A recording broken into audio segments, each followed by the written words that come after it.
സല്ലല്ലാഹു അലൈഹി വസല്ലമ തങ്ങളുടെ പൊന്നാര മകളുടെ ജീവിതമാണ്.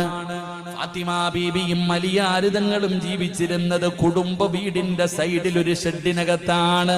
സ്വന്തമായിട്ട് വീടില്ലായിരുന്നു.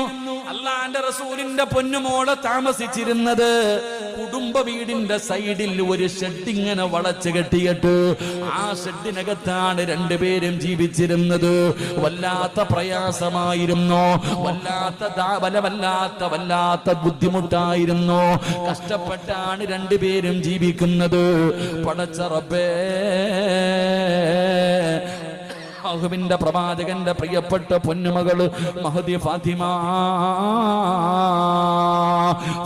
ബീബി റളിയല്ലാഹു തആല അൻഹ രണ്ടുപേരും വളരെ കഷ്ടപ്പെട്ട് ത്യാഗത്തോടു കൂടിയാണ് ജീവിച്ചത്.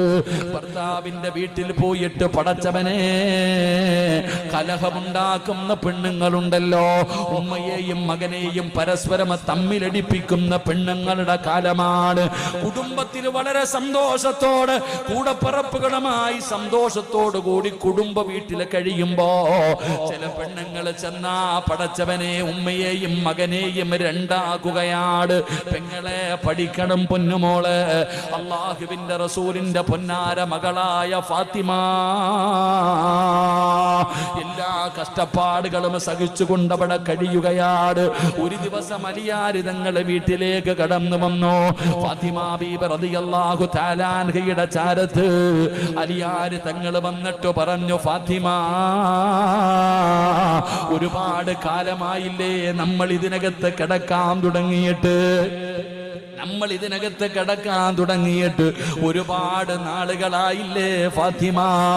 ഞാൻ പാവപ്പെട്ടവനാ ഫാത്തിമ, നമുക്ക് സ്വന്തമായിട്ടൊരു വീട് വേണ്ടേ ഫാത്തിമ? അലിയാർ തങ്ങൾ ഫാത്തിമ ബീവിയോട് ചോദിക്കുകയാണ്, സ്വന്തമായിട്ട് വീട് വെച്ച് മാറണ്ടേ ഫാത്തിമ? അലിയാർ തങ്ങൾ ചോദിക്കുമ്പോ ഫാത്തിമ ബീബി റളിയല്ലാഹു തആല അൻഹ പറഞ്ഞു, അലിയേ, എനിക്കും ആഗ്രഹമുണ്ട്, എനിക്കും സ്വന്തമായിട്ട് വീട് വെച്ച് മാറണമെന്ന് ആഗ്രഹമുണ്ട്. എന്തുകൊണ്ടാണെന്നറിയുവോ?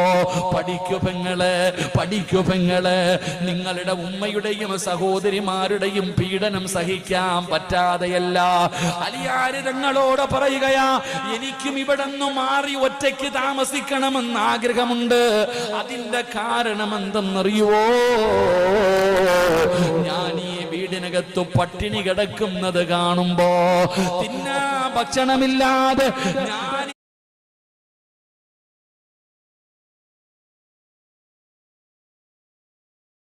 ഈ വീടിനകത്ത് പട്ടിണി കിടക്കുന്നത് കാണുമ്പോ നിങ്ങളുടെ ഉമ്മയ്ക്ക് സഹിക്കുന്നില്ല അലിയേ.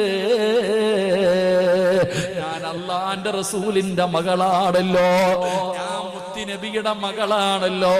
അല്ലാഹുവിന്റെ റസൂലിന്റെ മകള് തിന്നാൻ ഭക്ഷണമില്ലാതെ വീടിനകത്ത് പട്ടിണി കിടക്കുന്നത് കാണുമ്പോ നിങ്ങളുടെ ഉമ്മയ്ക്കും സഹോദരിമാർക്കും സങ്കടമാകുന്നുണ്ട്.